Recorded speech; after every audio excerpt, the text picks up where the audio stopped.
up, really gonna rise with the sun. Step 2, get some good, some food in you.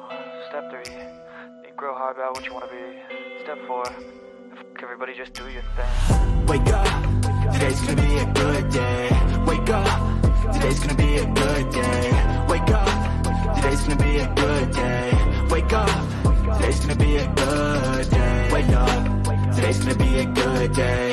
Wake up, today's gonna be a good day. Wake up, today's gonna be a good day. Wake up, today's gonna be a good day. Yo. Set your affirmations, aspirations. I got shit to do, the aftermath of preparation. Good food, good mood, blood in circulation. One step at a time, yeah, that's how you make it. Set a goal you control and the steps you take them. I try to pick one thought, have some concentration. And if I make a mistake, it's called education. I try to do this every day, call it replication. Wake up, today's gonna be a good day. Wake up, today's gonna be a good day. Wake up, today's gonna be a good day. Wake up, today's gonna be a good day. Wake up, today's gonna be a good day. Wake up, today's gonna be a good day. Wake up, today's gonna be a good day. Wake up, today's gonna be a good day. So life ain't easy, yo, I think there's a reason though. Ups and downs, just like every different season, yo. Sometimes I'm high, other times I'm barely breathing, though. You always gotta fight and hide from the demons, yo. Negative thoughts are poison, they rot.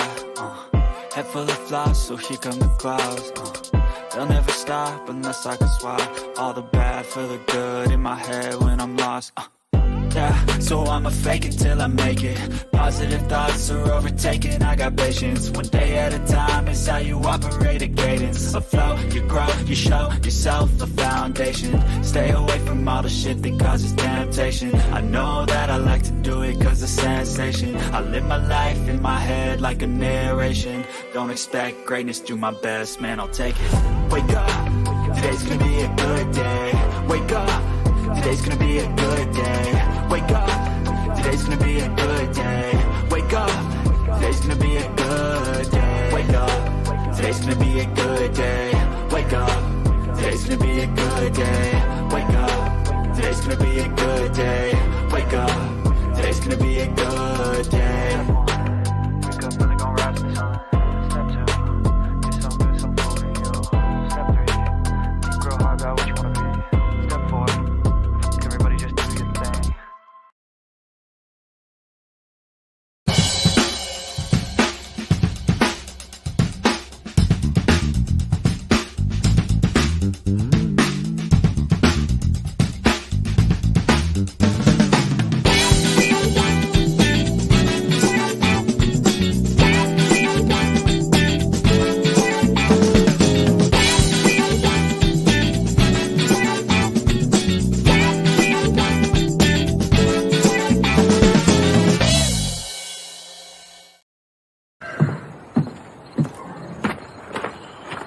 I don't have the energy for you today. Never thought of energy as something you lacked. All right, guys, welcome. We're back for episode 10 of the Ordinary Games podcast. I am sober and Not for long. not for long left. Here you go. I have recovered from my Fiesta days. I am joined by Shiro. How are we doing, honey? I am doing a little better. I still have a massive headache from Friday. Yeah. I don't know if it's sinuses or lingering hangover, but that was a bad call. We came home at like midnight, right? I don't no. First of all, we came home at midnight, but I had to be up at like 6 to go coach 11-year-olds. we had a mile walk from the Fiesta grounds to our friend's condo. And someone had the bright idea that we should walk a mile at 11:30 at night. And then somebody walked a quarter mile with no shoes on. She's like, I don't remember doing that. Why does my back hurt? Why does my feet hurt? My calves are sore. My hamstrings are sore. It's all sore. She got into a drunk argument with me because I said, hey, you sure you're going to be okay? You should maybe shower because you got to get up real early. I said, no, I don't want to. And I was like, okay, but your feet look like the bottom of a chimney sweep. So let's go ahead. Let's make sure we do this. She goes, Doesn't remember anything. I Okay. looked at the bottom of my feet in the morning. They did or not like. Okay. All right. You remember you saw Are you sure I Mary didn't Poppins? wash my feet? You might have between that Okay. time, but it just every time I say it, chim chimney, chim chimney, chim chimney. So I mean, that's kind of what I saw. I don't want them to get too bored, so I'm going to bring them in for our educator stream. we got Vex and we got Joker's voice. How are we doing, guys? Vegas would eat you two alive. I lived in Vegas. It's all gravy. I'm good. He would die. Can we get the chimney music? I was like, it's like a Mary Poppins How sweet is as lucky can be. Which by the way, my first job, I was a day custodial host. I was a sweeper at Disneyland. So okay. Really? See, someone would get that. I figured as much. And Thank you, Vex. Yeah. Once again, hello to my scissor sister. Always a pleasure, All right, Joker. how you guys been doing? So, and you two rank amateurs getting drunk on seltzer. It's time to graduate, kids. How a real man does it. Okay. That's why you need a nap before work. Right there. Yep.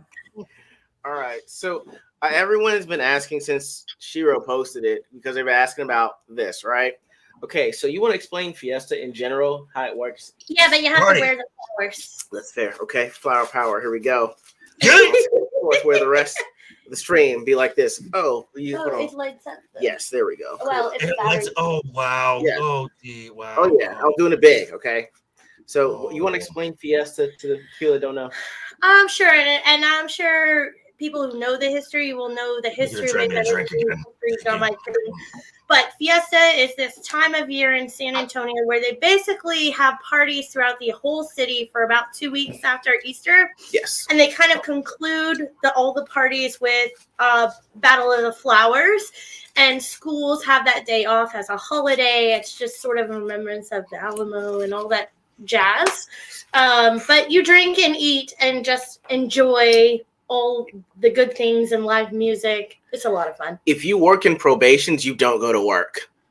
Yeah, they Right. shut down the courthouse and the probation offices. And Yes, it's pretty much an open. It's kind of an open invitation to a DUI at some point.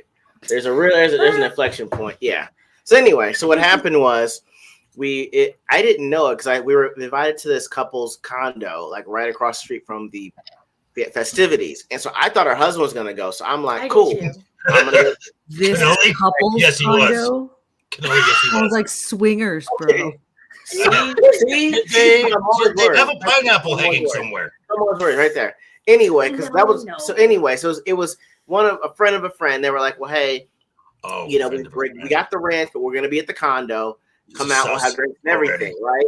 So we were over there, and the thing is like the husband left because he didn't want to do girls' night. So like I'm the only dude, so I'm like, I didn't know it was girls' night. I said we were going, and she offered. He for us didn't want to do girl. Is he gay? because we're there. Bisexual swingers, bro. That's exactly what they were. okay. Pineapples, baby. So Mhm. Pineapples. they were passing out the flower crowns. I was like, cool, I'm gonna wear one too. So Shiro knows that whenever we go to a festival, the only thing I'm looking for is turkey legs.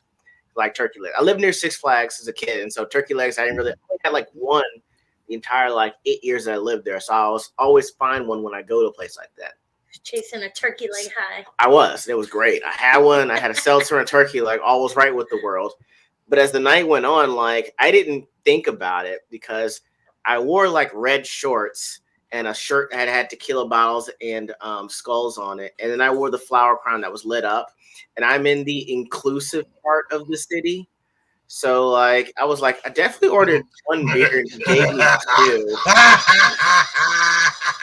Then he comes back to me. It's like, honey, I can't believe this. This is like the third free beer I've gotten. And I looked at him. I was like, honey, you're wearing flowers on your head. And the shorts, I had on red above the knee shorts. So I was like, I'm not sending out the most masculine vibe right now. Oh, I no. I was like, am I wearing Daisy Dukes? And so you're good. But I was like, you know I didn't what? think they were short. I mean, they're Okay. above the knee. You Is go. that a It thing? must no. It Okay. was above the knee is like, hey, you know, like You I go. have a decent job. However, You had a flower crown and shorter shorts and high tops, but you have like the almost the socks that are up to past the calf. I didn't know there was a flower. I didn't think about it until the third beer that I got for free. E.G.O. Did your wife plan your outfit? Because if she did, she was trolling you hard. Just the shirt. The shirt. She bought the shirt a year in advance. The shorts. I did. I was ready for Fiesta. I was like, "You're wearing this." The shorts. Those were my idea because I went to Lacoste and bought everything at the outlets. I was like, okay, this will work. But I put them together and I was like, I see now that I probably should not have. It's a good idea, right? Oh, so that's pretty much what wound up happening. Liking the stream, everyone like and share as well, so we get to know about E.G.O.s gay exploits. Yeah, apparently, yeah. See, this is what. That's why he was getting all those free beers. Exactly. I was like, huh? I was like, I know I asked for one. So we're gonna trade. I gotta pimp him out somehow. We gotta get free drinks. I mean, and we're gonna transition. We're gonna transition from this to education, working with children. I work. See this? Okay, so the segue is. So this we is were why teachers drink. Okay, I'll segue it out then. Okay, so we actually had to go to. You were getting your checkups and everything, and did some blood work, and they were like, "Hey, look, hormones are a little low, right?" Yeah. So she's like, "Hey, I've been tired. I don't want to do schoolwork. I just feel kind of sluggish." So we go to the doctor. He's like, "What? Hormones are low, right?" The thyroid is producing too much, so it's the opposite, right? Right. So basically, it's like, well, hey, you're not producing enough, so that's why you're sluggish, right? So he told her, he's like, "Hey, look, I'm gonna give you, some medication that's gonna at least put you back to even." Even was the key word he told me. He said you should take it at night. I just want to let you know it's going to probably feel like you had maybe a cup of coffee. She took it that night. This is her at 2 a.m. This is an emergency.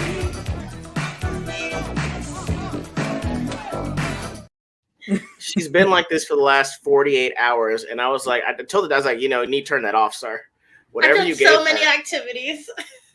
She was up at like 6 in the morning. Yeah, that's she's like impressive. I mean, that's a lot more limber than I am. I mean, it was, but there was no music, so it was like she's just doing parkour in the air, and I'm just like, what's going on here, But anyway, I mean, that's pretty much what's been going on with us. I'll just I'll check in with the chat, and we can actually get into the education stream. Bex was greeting everyone. Are we late for class? Shiro said teachers 15 minutes late, class is dismissed. You said what the cool kids, didn't you? You did. Okay, you're the kid who would throw paper at me in the back because I had to sit in the front. No, I would tell the cool kids not to throw paper at you. It's not nice, but they still kept me in the cool kids crowd. Wow, I can't stand you. Okay, whatever. And we got Nosferatu checking in. Because you like participation trophies. Exactly. He raised his hand and expect to get a gold star. No, it wasn't too offered. I'm not going to say no to one of those. Ms. Kelly Sasquatch. And I'm trying to get to this. Okay, so Nosferatu. There is a place called Fat Tuesdays at the mall where we are, and they pretty much give slushy alcoholic drinks. And every time those are hangovers waiting to happen. That is just a hangover in a cup. That's all that is. That's why you got to drink it early. You got the rest of the night to work it off. Sasquatch. And that's what we got for today. All right. So, pretty much we talked about this almost, a month ago about just having an educator stream because you were a coach. I know Joker's Voice is a coach and educator too, and so is Vex. And so, we do all these streams and we figure out we're just talking about either current events or pop culture, but we find out we forget we got lives outside of this. And once we find out they're very interesting. So with me, I was a substitute teacher's aide, and that's as far as I went. But for coaches and educators, a substitute teacher's aide? Yes. Wait, an aide, or you actually were a substitute teacher? No, substitute teacher's aide. So Substitute basically, a teacher's badass aide. kid So that's like being a crack dealer's apprentice. It's not really a job. Pretty much, yeah. The only problem was the fact that I had to watch kids with special needs, but they wouldn't tell you what the special needs were until you got there. So they'd be like, "Yo, this kid's allergic to hand sanitizer." Okay, all That's right. special needs. Yeah, like this kid, he's not all there with it, but he's 6'2", 280. I need you to follow him the whole day. Like I would go to the schools and they'd be like, "Oh, are you here for senior picture day?" It's like, "No, I'm an adult here to watch Samson over there." So I was like, there was no desire for me to go any further than this because this was a lot. So, checking in with you guys, I said, hey, why would you want to do this? So it wind up being a thing where we're like, well, hey, let's talk about this. TRT, I think I might have to think about it. I'm not going to see a doctor. You lose a percentage of muscle after you're 30 every year. So you need to go ahead and talk to them about that because these kids right here, they tell me what you going to do about it. I'll tase a kid. So, But anyway, guys, so I guess we're just gonna, pretty much have it kind of free form. I have a few questions I was gonna ask all, I guess, three of you guys about this. But I guess the first thing starting out is, what got you guys either into education or coaching? And I guess you could tell if you're okay with telling what you taught and what you coached, go right ahead. And either one wants to go first, go right ahead.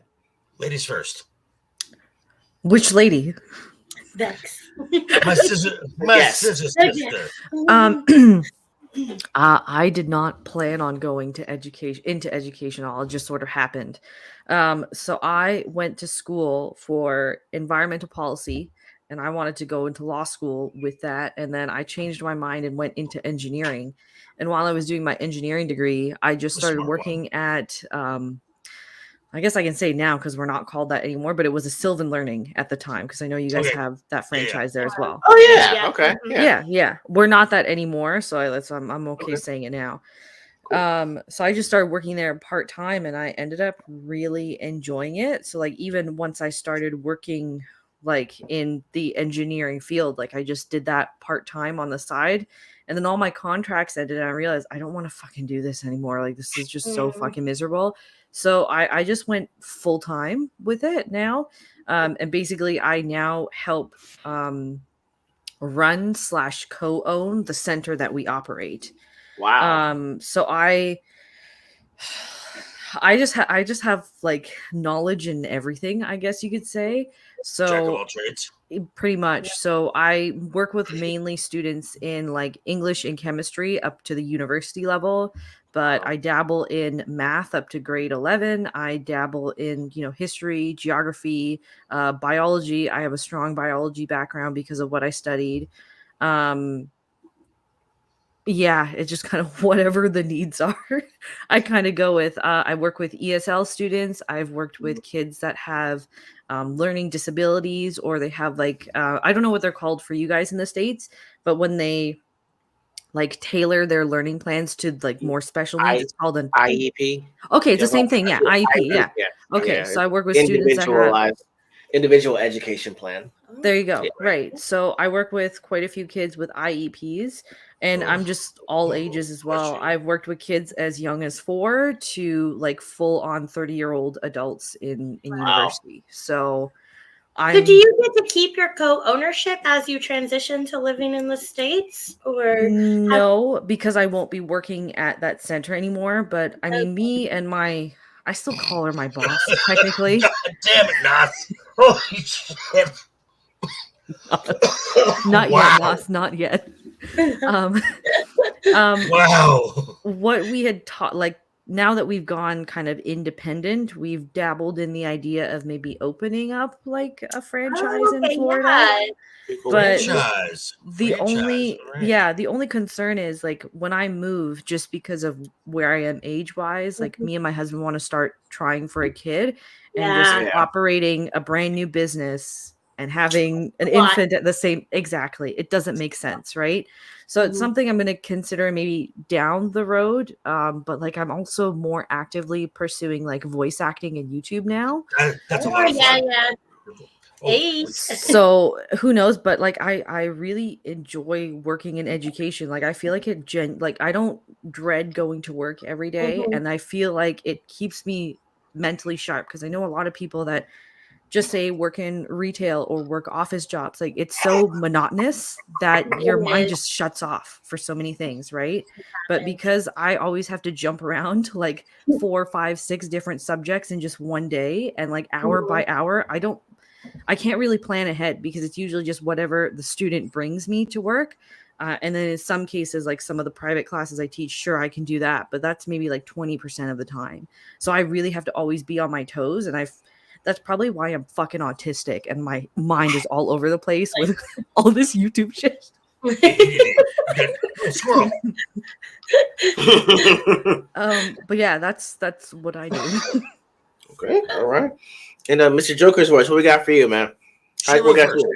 Ladies first. Oh, Sheila, here you go.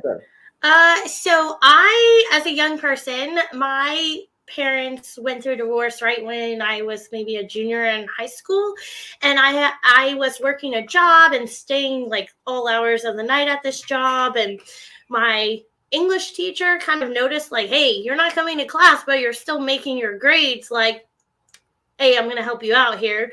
And so I passed my junior year as long as I turned in all my work, and I graduated early. And because of her, I was like, oh, I want to be an English teacher. And I also loved volleyball, right?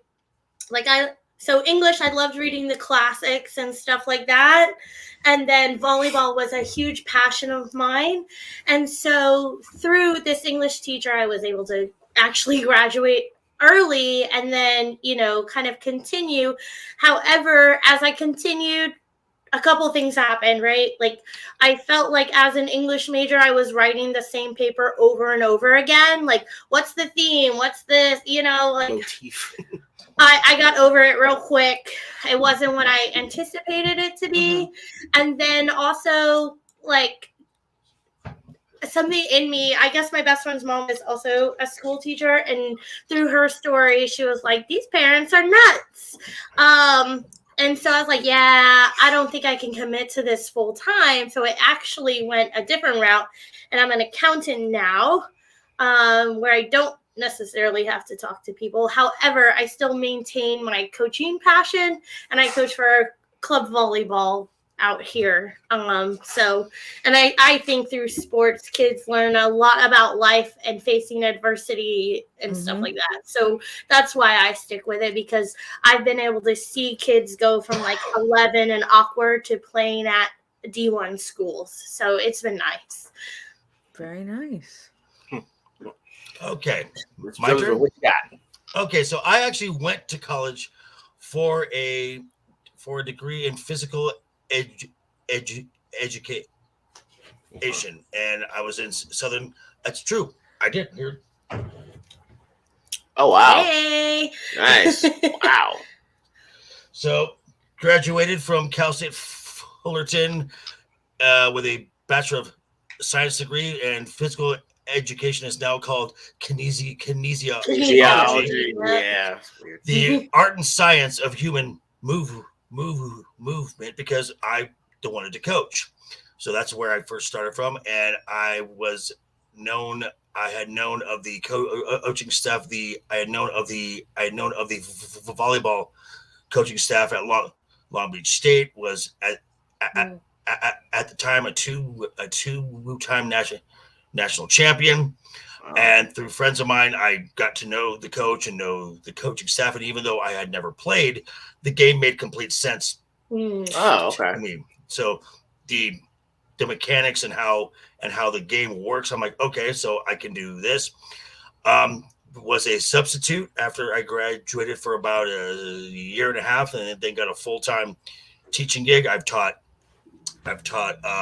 mostly taught junior high school, which folks say are some of the worst ages to teach. I tend to disagree. I disagree too. I love that age range.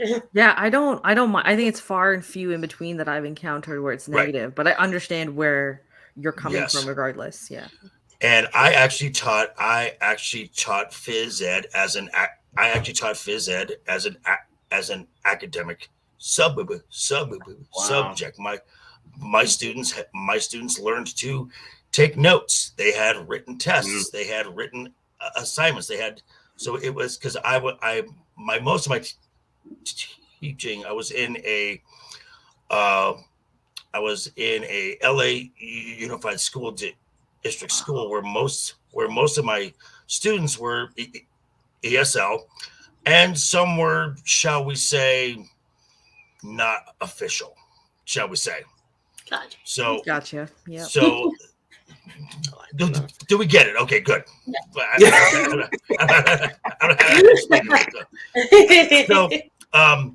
So through the way I taught, all the stuff that they had learned in English is just getting reinforced. So literacy, getting them to be more comfortable with the English language. Mm-hmm. Well, that is a great film. But either way, I am just saying. Thank you, Vex. Jesus. I tried to put Pinata Farm on that one, and he was like, I didn't. So what really got me out of teaching was just it's not the kids, it's the adults. Adults actually ruin teaching, and I'm not talking, and their parents, sure, as anyone who's had a parent-teacher conference, the minute the parent walks in the room, you're like, I got it. Yeah, I get it. It tracks. I got it already. But coaching is just teaching on a very specialized level. And I coached off and on for about 20 years. I coached every level from high school JV to NC2A Division II. I have known Misty May. I've known Misty May trainers since she was 19. So yes, honey. Wow. Sorry. Probably just so you know, E.G.O. there. For three Olympic golds in 3 consecutive Olympics, and in that time span, her and her partner Carrie Walsh lost 1 match. Mm-hmm. They were so badass. They were so much fun to watch. Okay. Damn. Okay. All right. Wow. Okay. So we got some expansive things going on here. Obviously, the only problem I had was if I had to actually deal with kids here. Oh, do I not have it on here? I had a perfect Pinata Farm for this very moment. Hold on. Give me a second here, guys. I'm going to bring this one up because it's the only thing that I was going to say would have been a problem for me if I had to teach, especially if you said 8th grade. Let me see if I can bring this up. Okay. I don't know if y'all saw Bad Teacher before. And as Vex says, she got into doing the voice over stuff. I'm actually cast in a project that is being shopped around right now, and I actually have a plushy representation of the character that I play. Okay. Wow. Yeah, it's Gangard. Gangard's the greatest of all these characters. He's the third person all the time. You can't tell the difference between the two of you. Man. So every time y'all talk about, especially when it comes to sports and these 8th grade kids, all I can think about is this scene from Bad Teacher. Oh no. Out of your mind. There is no way that LeBron will ever beat Jordan. Nobody will ever beat Jordan, okay? Yeah, LeBron's That's true. Will you let me finish? Can you let me finish? Call me when LeBron has 6 championships. That's your only argument? It's the only argument I need, Sean! That's an underappreciated movie. I really appreciate that was that's the only thing I think was like, I could not be a coach with these kids having to deal with all that. So go ahead. If we're going by championships alone, Robert Horry is a better player. Yeah, we're going by that. Yeah. That's true. He's one. Yeah, that's very true. Very true. I don't know anything about basketball. But then again, there's Bill Russell, which need I say more? All right. I'm gonna have to. I mean, we're getting. Damn. He's doing this. We're jumping into the deep end with this. Vex, or something you want to double check with someone that made a comment on? Nos mentioned. I don't know how much teachers get paid for, because I know it's a state to state thing for you guys. But on average, a teacher makes anywhere from $60,000 to $80,000 a year up here in Ontario. My brother, with the highest bracket making $100,000 at least a year, so they get paid extremely well. Yeah. So anyone who says that teachers don't get paid enough, that is a BS argument. My little brother just left his teaching gig. He was in the same district for like 22 years, and when he left, he was teaching 4th grade, and he was making over 6 figures. Yeah. And where was he at? Like where was he state-wise? located? Southern California. Okay, so like for example, in Texas, like I'm gonna say 15 years ago, one of the highest paid school districts is in Houston, and I think teachers there were making like 50, and then if you had a specialization, you got some sort of stipend, right? So I guess it all depends where you live. I mean, if you're just a regular elementary school teacher, it's all about how long you are, and the worst part, teachers unions. Yeah. Oh, okay. It's usually the ones that have just started out, like the first 3-4 years where you kind of make the low end, but after that, like you make really good money as a teacher. Very good and money. It pisses me off personally because I can see that the teachers these days are not doing jack fucking shit.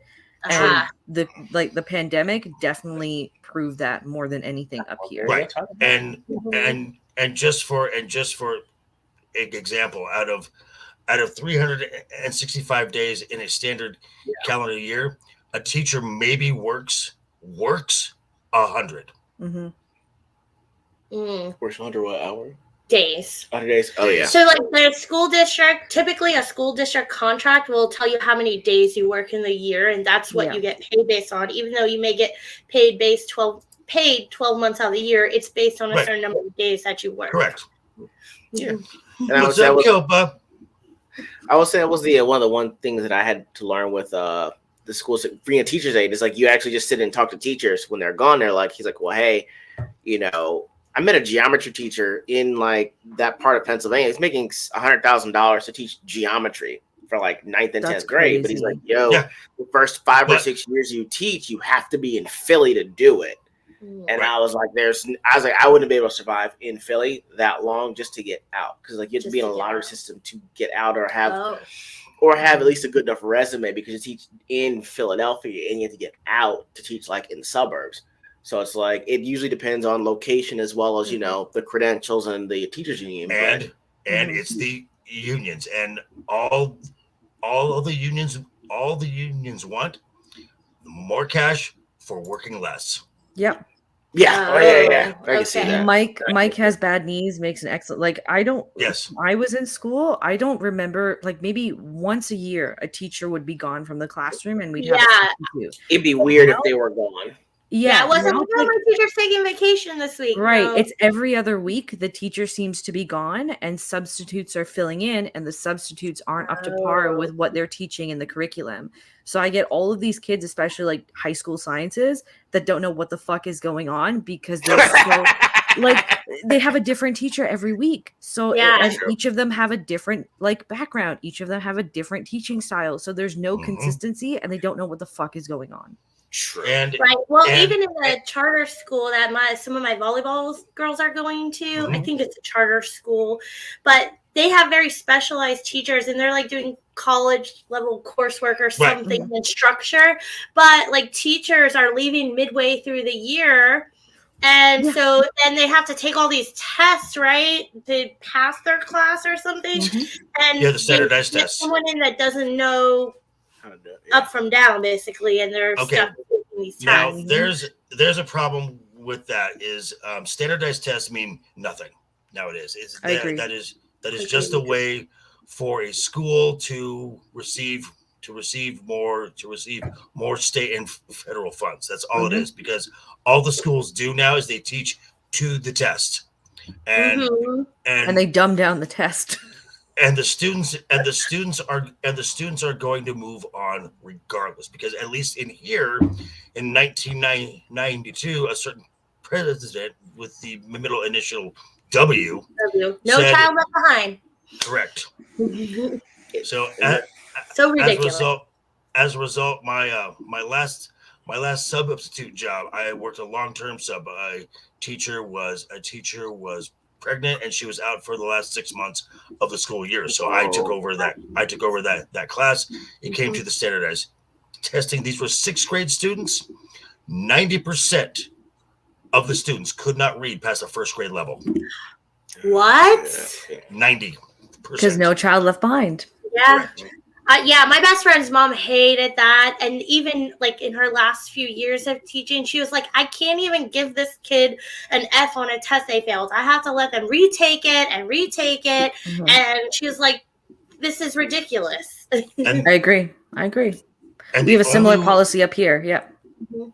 And the only way a student can be held back is if mom or dad says so. Oh, okay. Oh, that I was held back after kindergarten just for being like a little emotionally immature because I would cry if something wasn't perfect or I didn't finish in the time frame they said. I was a perfectionist. In kindergarten? Shocking. Were you not finishing time? A puzzle? Probably coloring shit. I don't know. It just sounds adorable. See, it was outside the lines just a little bit. Just like apparently I wasn't mature enough to go to the 1st grade. I could read and do all this stuff, but I was like, Triggered. no, I want to finish. I don't remember it, but I know. My nickname for her is No Nap because it's exactly how she acts before she needs a nap. You need a nap. No, I don't want to do it. I was like, there goes no nap. All right, let's go take a nap, and then she evens out afterwards. Nap. Yeah, I know. No, it's really a nap. It's really a nap. Me and the dogs in the other room. Everyone's gonna ease out. Check that drink, Shiro. Check that drink. Anyway, jumping back to the deep end of things, Godfist threw this out, or Justin Ice. He said, do you think forcing children to attend school affects the educational system? What elements do you believe are necessary for a quality educational experience to exist? Practicality. Can you expand more on that? What do you mean by practicality? Learn practical stuff. As far as do I think a student needs to take geometry in high school? No. I'm going to disagree there. I would say, well, because you teach geometry. No, it's not because I teach. It's not because I teach math. I'll explain after you finish. Okay, so I think that there are some things that are just do not have as much real life application as other things. I think a basic course in economics is essential. That has been pretty much rolled out. So I would say practical math, not necessarily calculus or trig or whatever, unless you have an aptitude for and want to pursue that. That should be an option at that point. So like a customized curriculum, so to speak, almost. Yeah, I mean, I think that a basic home ec course should be for everyone. I agree. I have no issues with that. If someone is interested in a trade and they want to take shop class and in their senior year over French, they should be able to take shop class over French. Where, I mean, unless they're working on French cars, how is that going to be useful? Right. Yeah. Mm-hmm. The only reason I understand that not every person has an affinity for certain subjects, right? Like not everyone is good at math. Not everyone is good at science. That's fine. Right. I don't agree with the whole standardized education because it's the same thing. It doesn't tailor for the fact that we are all individual, and even like the learning methods, it doesn't accommodate the fact that all children learn differently as well, right? I see value though in teaching subjects like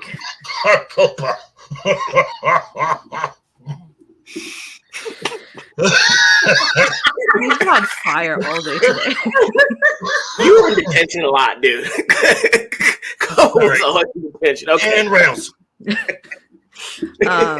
But like teaching things like, say, geometry or calculus, it's not necessarily where can I apply this? It's can your brain exercise thinking outside of the Okay. box? Okay. Can it Fine. apply abstract concepts or conceive abstract Problem concepts? solving? Yeah. Problem Yes. solving. I think that is the better use out of more complex maths as opposed to when am I going to use this in real life? So I absolutely agree with you, Vex. I know growing up, I was like, why the fuck am I taking this class? Mhm. Like, I'm never going to use this again. However, through all of that stuff, I learned that how I actually learned myself, how I personally learn Mhm. in something complex. Like, for me, typically, I can follow an example really well and apply it in other places. So that's how I learned through those complex courses, like how to learn and be successful at something that I was uncomfortable with. Mhm. So Now, however, Vex, I will say the more advanced in coaching I Mhm. got, the application of say physics and geometry as far as angles Got of your knees and your hips Mhm. and how it affects even the spin of the ball. absolutely. And I'm like, okay, I'm glad I've got a basic understanding. And if anything, it's good for just that, establishing at least a basis, right? Because this is like things you wouldn't even think of, like math will come into, like, for instance, like functions, like math, like graphing and all of that stuff, linear Yeah. relations, that comes into play when you start doing accounting. Don't- If you want to budget, right? When I make drinks, proportions. Drinks per hour, or something like that, right? Hey, That's But what I was there's gonna say. very, you know, Go you ahead. can find an application for all of it somewhere. It's just, but this is the good thing is because you've been taught it, now your brain is kind of like wired to, oh, I can make these connections now that I wouldn't make before. That's the value I see in teaching more complex subjects. Damn. To help a Damn, customer. cool. That's amazing. I'm actually That's- really, That's more than I'd be willing to I'm do. impressed with that. that Right? gives me a math boner a little bit. I mean, I would just say that. I mean, there are things that I'm thinking back now that I'm upset that I never really not took seriously, but they just offered it more as an elective. But something that you really should take part in is like, well, hey, government and economics are things you're gonna want to know. Should be taught. I mean, Shouldn't be taught at all. No, Should. My bad. Should. So a basic economics course would help so many. Same with a basic like accounting course would be Yes. very Yeah, helpful as I well. was gonna say those yeah. those two, yeah, because it's like I mean, especially like in our state, you have to take Texas history by the 7th grade, so you at least know Oh. our own state's history. But it's like, well, after you kind of stop, and then all the curriculums are kind of the same. You kind of cover everything from 1492 up until like when I was there, 2000 was where we stopped, but. It was like you didn't do world history or you stopped after a certain point. You didn't catch up to it until college if you did that. And so it's like, well, if at least, my bad. Yeah, civics. I think that, almost every year these are things you should learn because I think we'll get to it. One thing that happened during the pandemic for me was like I got laid off of my job and I was out of work for like 10 months. And so during that time, I was watching the kids of Godfist. I was actually just at the house making sure the kids were doing their homework while they were virtual. And so in this kid's like 7th or 8th grade physics class, they're teaching like debate for the presidency. And they're like, well, hey, Trump believes this, but Biden believes this. What does that mean? And I asked him, I was like, yo, dude, do you even know like the president is or what they do? And he's like, no. And it's like, well, you would have gotten this if you teach him early, just how government in general works. Like, why are you teaching him about the presidency and he doesn't know what they do? But you're saying just the current president. It's like, well, it's almost September, October. Like, this is indoctrination.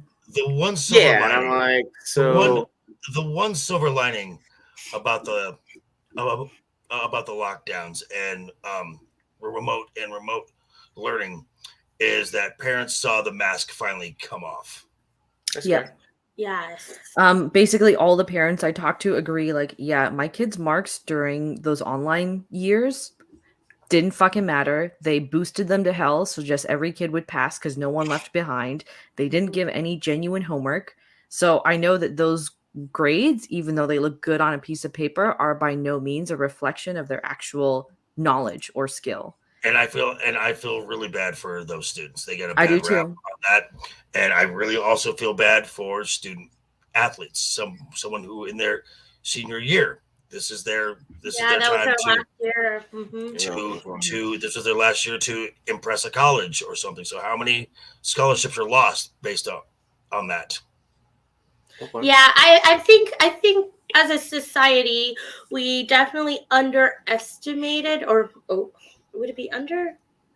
Maybe we overestimated how well kids could adapt to online school because they needed that personal interaction. They needed to go be social at school and to be engaged. Especially if you're like a freshman in high school. Yeah, I mean, that social contact is so important in just learning in general. I'm going to push back on that just a little bit because I know a lot of students that have been homeschooled, and they basically do it's not just mom and dad are teaching subjects. They basically do like this like little neighborhood type of thing where I've heard of that. I was in that.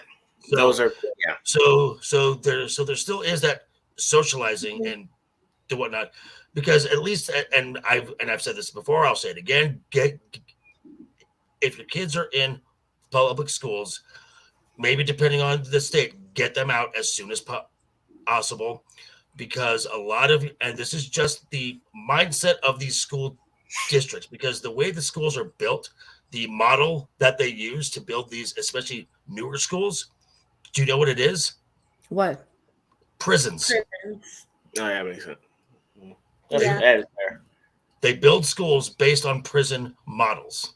That's how they're built. That's terrifying. That's really terrifying. Yeah. Well, I mean, as we talk through all this, I know, like, growing up, I had a teacher. I had her for 5th and 6th grade, actually. I somehow managed that. Anyways, but she got in a lot of trouble because every morning the school required the teacher to do this thing called positive actions. And it was like maybe 30 minutes to an hour. And you kind of talked about emotions and wrote in your little book. And for an hour? For an hour? I don't remember. 30 minutes to an hour. So let's just call it, 30 minutes. A waste of time? Right. Well, and that's how my teacher felt about it. And she, in our particular class, she had a lot of kids who were at risk, and she genuinely cared about us. And she was like, this shit ain't helping us. We're going to repurpose this 30 minutes for what we need. And she actually got in a lot of trouble for it.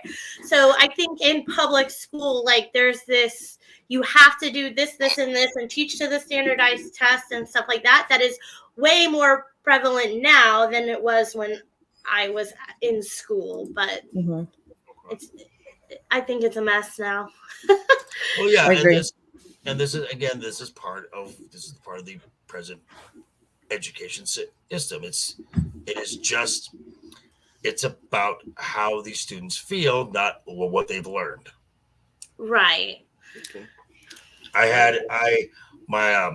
My second wife, she had a daughter, and she was in 4th grade, and she was terrible at math. It wasn't because she wasn't smart enough. She was just lazy and didn't want to do it. Didn't see any unmotivated. Unmotivated. Exactly. And she had convinced in her mind that math was not important, so she didn't even try. But all of a sudden, one year, she wanted to be on AB honor roll, and she had a teacher who would let you take the test over and over and over again, because it made you feel good. And she got a B in math, and my wife was all excited. And here's me. Don't praise that. That she did not earn that grade. I guarantee she did not earn that grade. Then we get the standardized test results, and in math, oh wow, And so in math, she scored in the bottom 15th percentile. Bottom. And I said, and I gave her the paper to her, to my wife, and her mother, who praised her to all summer long. And I'm like, really? You're going to praise this? Mm-hmm. You two are the problem.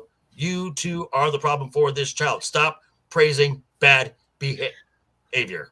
I agree with you, Joker. I mean, I just don't. You are not prepared for life if you get to keep taking something that you fail at. You have to fail. Failure is good. You learn from it. However, this is why you don't give get participation trophy. Like, I don't understand. I agree with you, Shiro. Yeah. This is why you don't give participation trophies. Right. You either succeed or you fail. I mean, it's hard to kind of do that to me when it comes to education. It's succeed or fail. No, it's like, well, it is, but that's what it is. Sports is different. Sports is different. That's the era of competition. It's like, well, hey. I have a question though, Joker. That math test that your daughter, stepdaughter, but yeah, your stepdaughter was taking, was it the same questions every time she took it? Yep. Or was it like, hey, you went back and learned the material and nope, same question. Oh my god. Different. If it was different questions, I could get on board. Like, learn, okay, you failed. No, it's exactly the same go test. learn the material, new question. That's useless then to the kid because now it's just a memorization game. It's just memory. Thank you. Yeah. Teaching to the test. Because to make a whole new test would require the teacher to do work. Mm-hmm. What's my base? Yeah, I was like, well, hey, if every kid failed, then you failed, teacher failed too. Yeah. So we're gonna all relearn this together. That's what I mean. It's like, well, hey, if we're learning and we're going to retake it based on, go ahead. So in a classroom, if every student gets an A or every student gets an F, the teacher failed in both cases. That's possible. Bell curve. It's a bell curve distribution, but if everyone fails, then okay, well, we're all learning together. Everyone passes. Okay, well then, hey, we either have to redo this with a little bit more harder material, or we got to switch up the teaching method so that actually. Or the teacher's just intentionally putting everyone at a high mark because it makes the kid feel better. And it helps the school with funding. It's all about the money, kids. So one thing I was actually going to ask is like, what's a common misconception people may have about, coaching or educating? Those who can't do teach, and those who can't teach coach. That is the most that's the common misconception. I think, I guess where I am in Ontario, I think it's that every teacher is qualified to do what they're doing. So I'm not a traditional educator in the sense that I have a piece of paper that says I am one. I can go and get one. But the system for Ontario is just so ridiculously stupid. And the bar just to is low. The bar just to get certified. So every teacher takes a standardized test, and before it would be a general knowledge thing up to the 8th grade. Too many of those applicants were failing the math portion, so they dumbed down the math portion to 6th grade level. But then they pass all these potential teachers and then place them teaching 7th or 8th grade math, which they don't even know. So I think the misconception that all teachers are qualified to be doing what they're doing is like, I am by no means traditionally qualified, but I know what the fuck I'm doing, and the results are there. Year after year, the results are there with almost every kid I work with. And as far as coaching goes, as I said earlier, put that really quickly. Okay, hold on. As I said earlier, coaching is just very specialized teaching. Mm-hmm. It is a highly focused subject. And the ones who are connected. We good? Are we good? Yeah, no. So our speaker went out.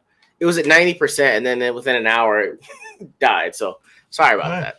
Where's So- your charger? With So another coaching trend is that- just, and those who are the best, they're rewarded. Okay, Vex, just to me and you now. Yeah, I guess it's just us. Yeah. Well, Uh, I'm still here, but you can't see me. Okay. There was someone that had a question actually earlier in the chat. I noticed. Nos asked, "Are there any?" Oh, I hear the speaker. Are there any students that you've had that really stuck with you? Yeah. Oh yeah. Go on. I had a student that this was a student that I coached.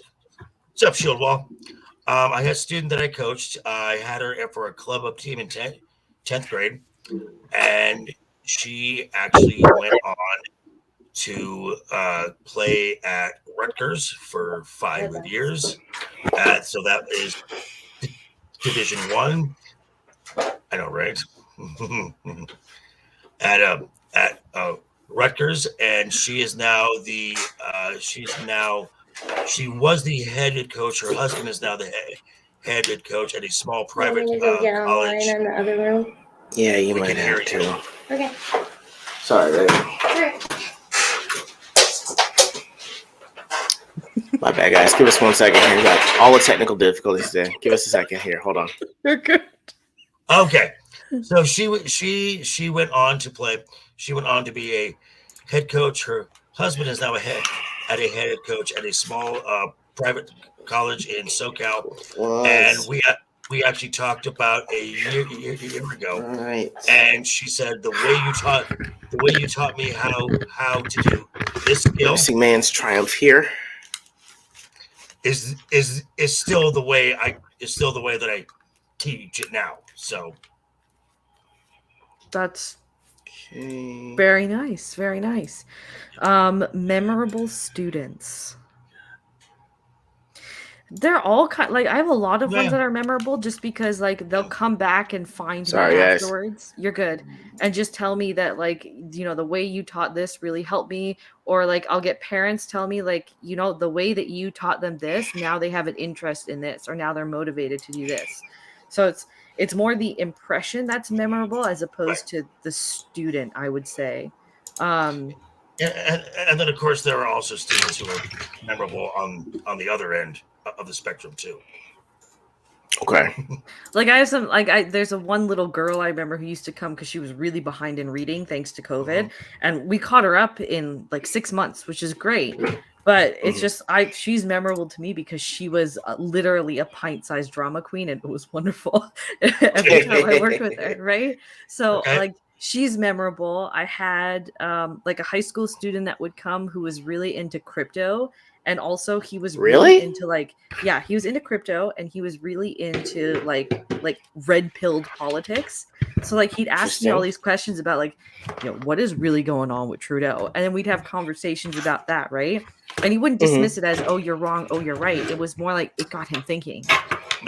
Right? Because I also never, when I'm teaching a kid, I never go in thinking that there's only one way to teach it. I always figure out, how did they learn? What's their strength and weakness? How can I tailor what I'm doing to help them? Right. And I do the same thing even when, like, for instance, they say like, oh, for example, Trudeau's a great prime minister, because they learn about that in civics. And I'm just like, I guess he could be that, but what about all X, Y, and Z things he's done? Doesn't that make it a little bit questionable? Right. So I never try to also, because I know a lot of teachers do this. Yeah. Socratic method. Exactly. A lot of teachers just say it's my way or the highway with literally everything. Right. And I just want to stimulate them, because I know nobody else is trying to mentally stimulate them at all in any regard. So Gotcha. I also don't fight with my students. I just point out how stupid they are without calling them stupid. Right. I love that. Now, All right. Go ahead. Now, as far as a traditional teaching session or experience, that works very well. In a coaching dynamic, it's a little different because like during the summer months and everything, and all the summer practice and everything, I'm laying a a foundation of the technique that I want coached, or Okay. That I makes wanna see. sense. With sports, And that it makes is- sense. right. Yeah. And it is drilled in and drilled in and drilled in and drilled in and drilled in until that just becomes natural. Mhm. But I agree that when I was in a when I was in a more standard classroom setting, I would use a much more Socratic method, where it was like I would just use questions to guide them to the answer as they would just. Now, granted, it was the manipulated questions on my part, of Yeah. course, to get them to where I wanted them to go. Okay. Agreed. Right. No, I agree. Well, There's a I certain definitely agree. Yeah, I definitely agree. I will say when I coach, like, yes, initially I'm showing them the technique, I'm drilling that technique into their head. And then as we get towards maybe the end of the season or end of the summer, whatever There's it is, nuance. I can There's look nuance. at them and say, what did you do? And I make them respond to me. I need them to understand exactly what went wrong, how it went wrong, and how they can fix it. So I kind of do both, right? Beginning, I really need to show you exactly what I mean Yeah. when I say do this or that. And then by the end, you can look at me and say, oops, I did this. And then and even expanding on that, like so if I was if I was the head coach at a high school, I've got my freshman team. It is just drill. It is just technique. The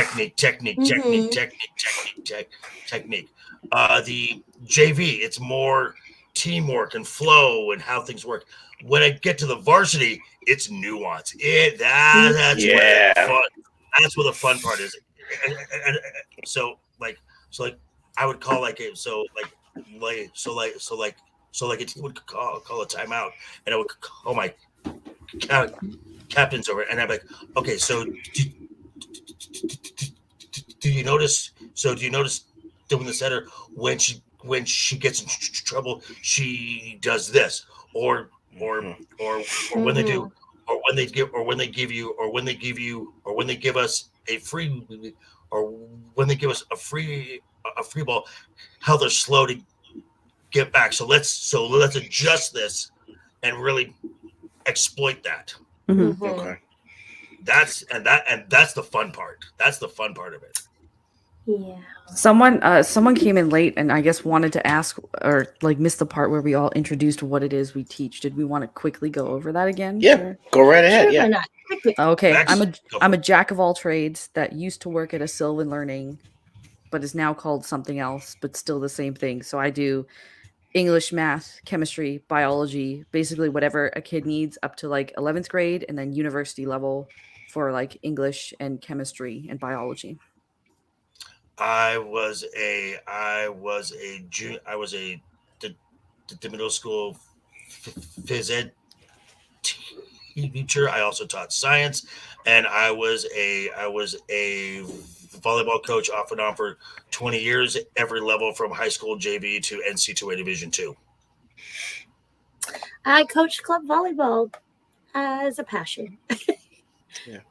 I was a substitute teacher's aide, so a basic school badass kid watcher. That was pretty much what I had to do. Now, That's my now qualification.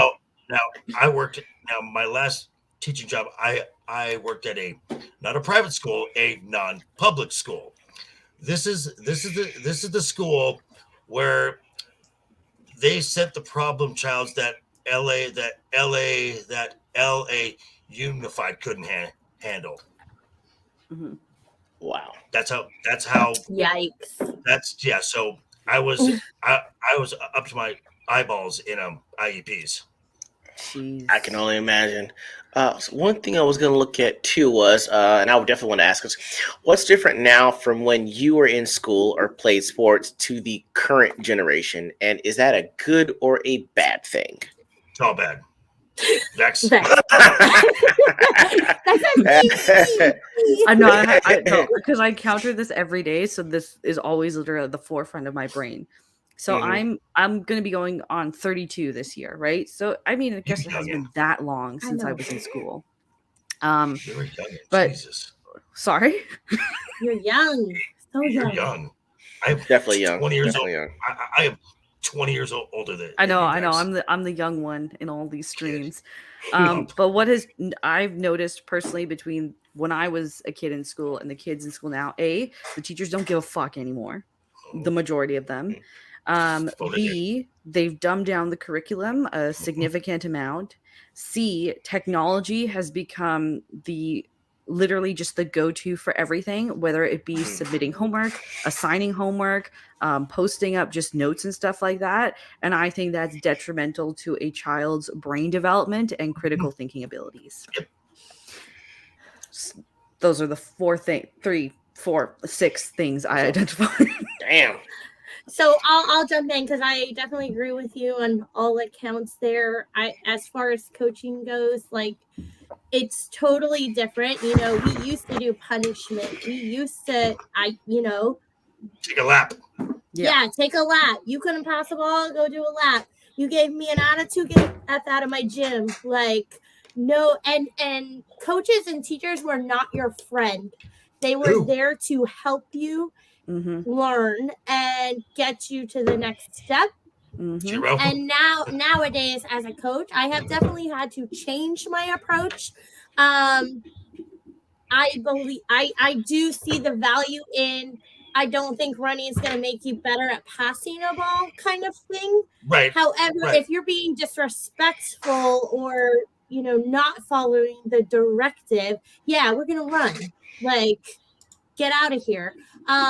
But I see a lot more teachers and coaches these days trying to be a child's friend rather than the coach or teacher. And then totally agree with you on the electronic comment. The age of the internet, right?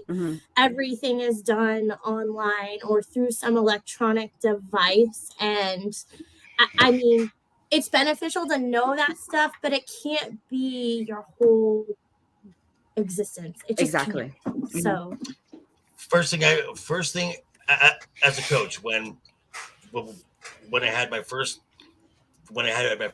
meeting with moms and dads and all this stuff, and I said, I'm going to promise you 3 things. Your daughter will work hard, your daughter will improve, and there will be days you will absolutely hate me. Those are the 3 things you can expect. When you come to practice, when you come to practice, first thing you do, hand me your phone, and it goes in a bag. That's fair. And as far as as far as changes, since I'm the oldest here, my first 2 years of schooling, there was no Department of Education. That's a good thing. That's a good thing. I agree. That would be a better thing. Yes. And yet public schools still existed because they were supported by the state and municipality and the local, and basically the counties. It was basically done locally. Yes. So because let's see, I would have been in 3rd grade, 1979. I would have been 8. So yeah, 3rd grade is when the Department of Education first came into existence, and ever since then, all that has done is taken billions of dollars and improved nothing. 0. Yeah. Well, so Mike Has Bad Knees actually asked a pretty good question, Ego. Because we talked a little bit about technology and how that's affecting kids these days. I mean, you teach, but also for me, so we you mentioned take their phones at the beginning of practice, right? For me, yeah, phones were away at practice. You couldn't put your water bottles by parents, things like that.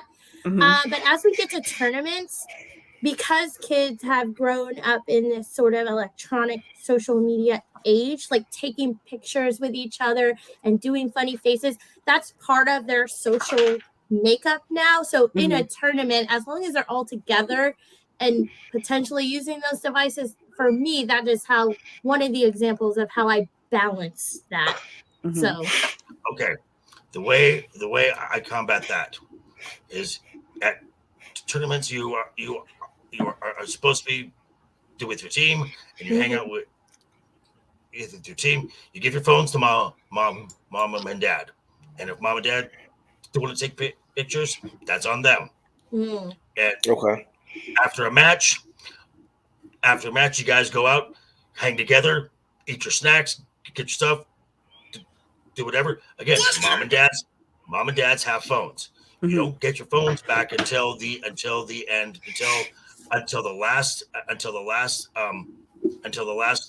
whistle of the last play. Gotcha. Okay. I just kind of take technology away, to be honest. Yeah.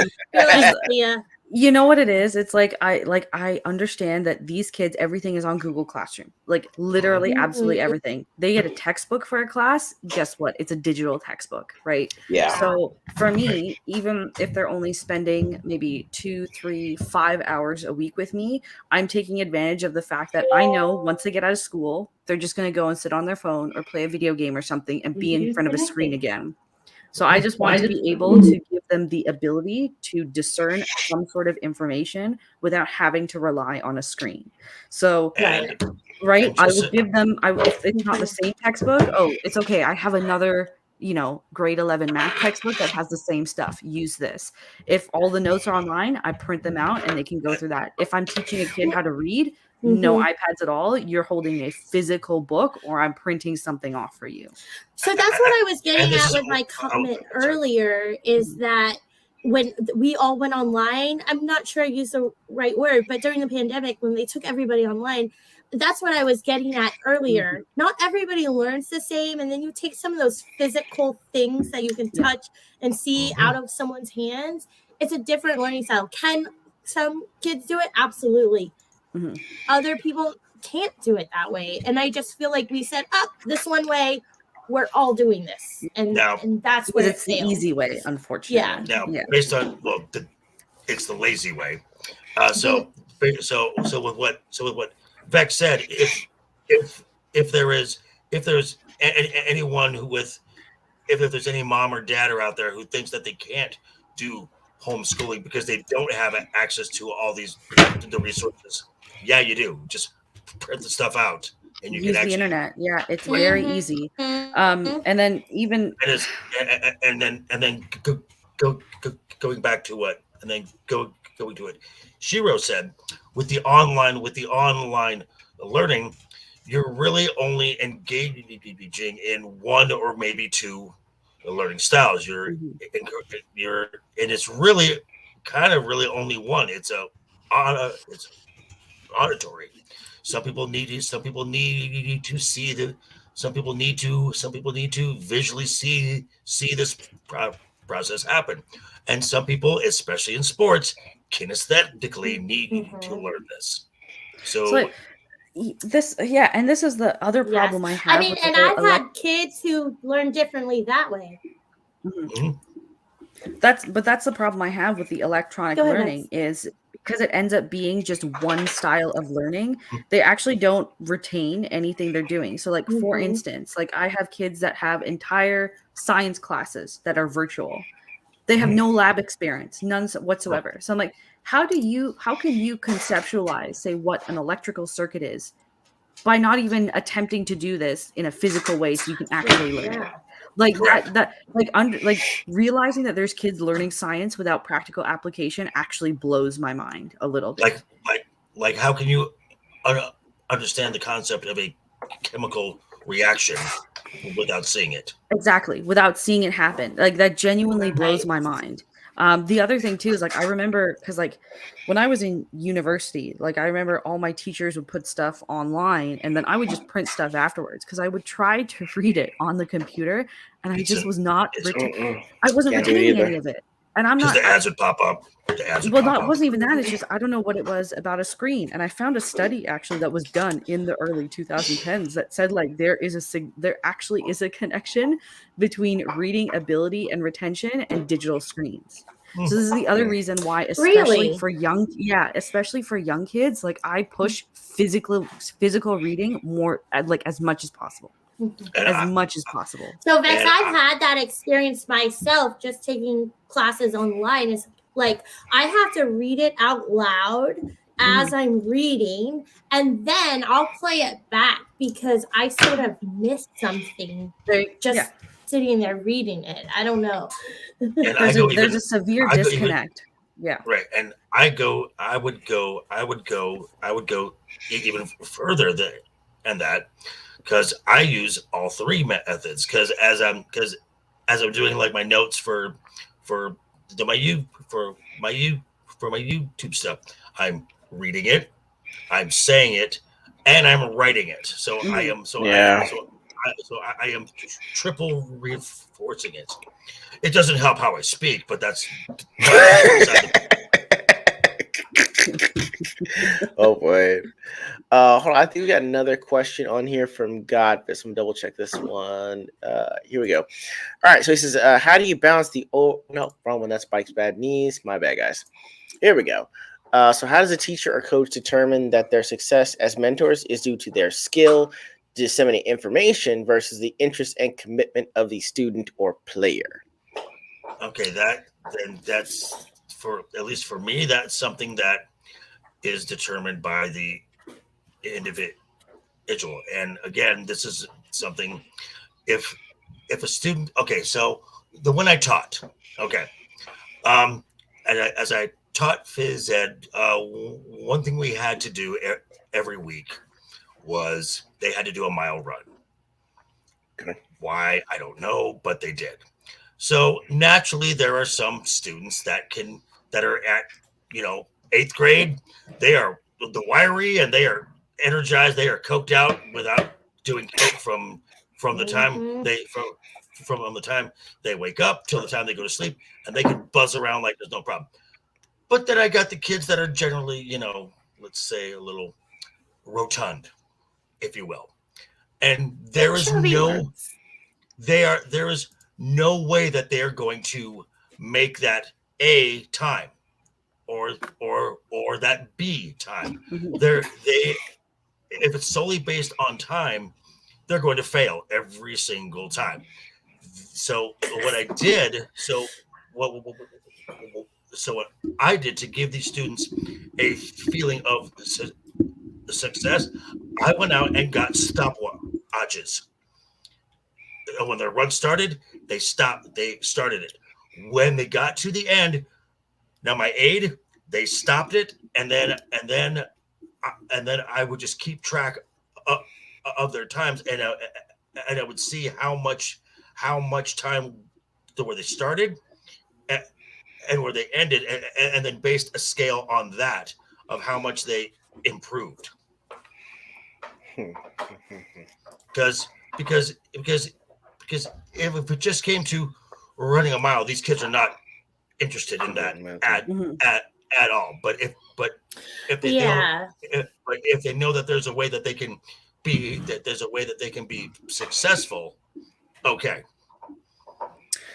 I determine it. I think it's a mix of both, in all honesty. If I can get a kid that has no interest to at least have bare minimum interest to say at least pass their course, that to me means that I'm good at doing what I do. Or if a kid actually does not, because I feel like a lot of kids associate school and learning negatively, like with a negative thing. They're not interested in it.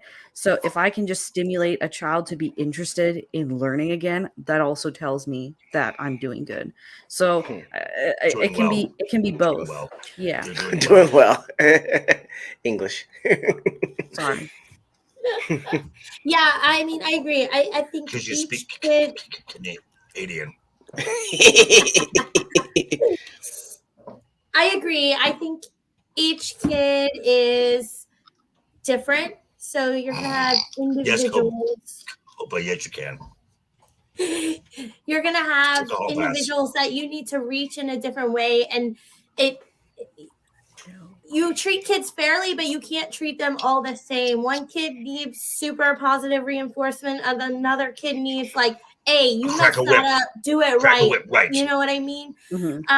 So as an educator, my success is saying I found the way to reach this child to maybe even get them to show an interest or realize, hey, this isn't for me. I'm going to try something else.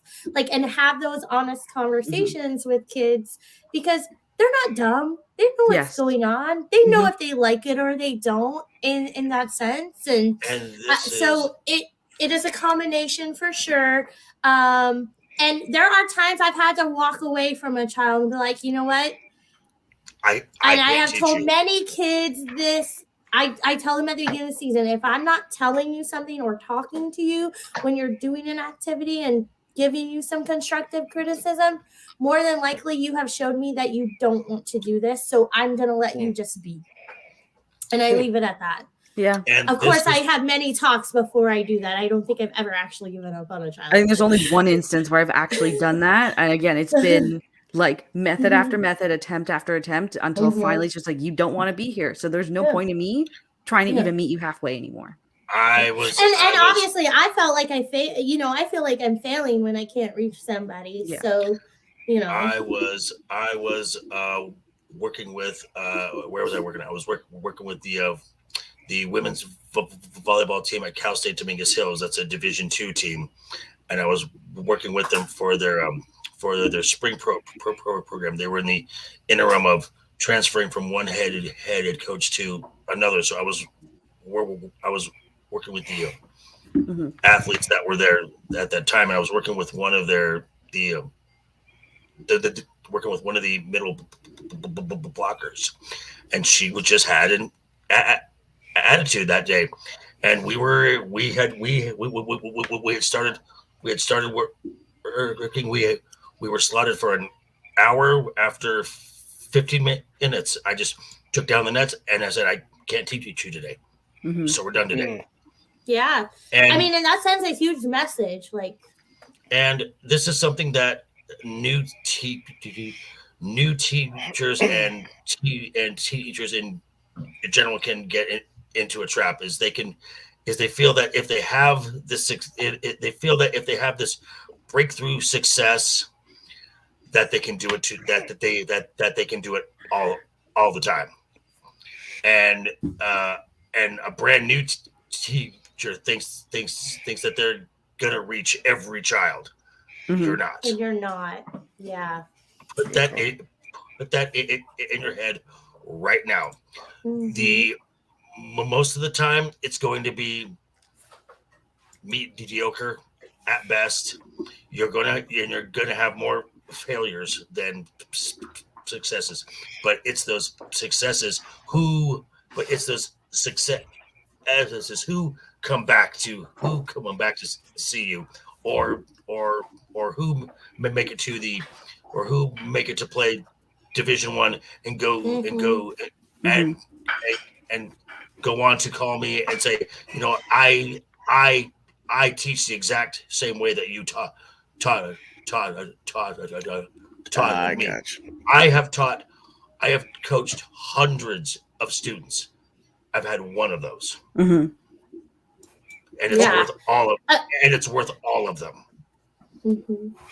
Yeah, and I was gonna say, to Joker's point, you're trying to reach all these kids, and maybe one of them comes back to you and is like, hey, remember me? And I remember all of them. And now, social media kind of helps you keep up with them a little bit more. But at the end of the day, I just enjoy seeing their personal success, whether they continued with sports or not. They're succeeding in some way in their life, and it's beautiful to see.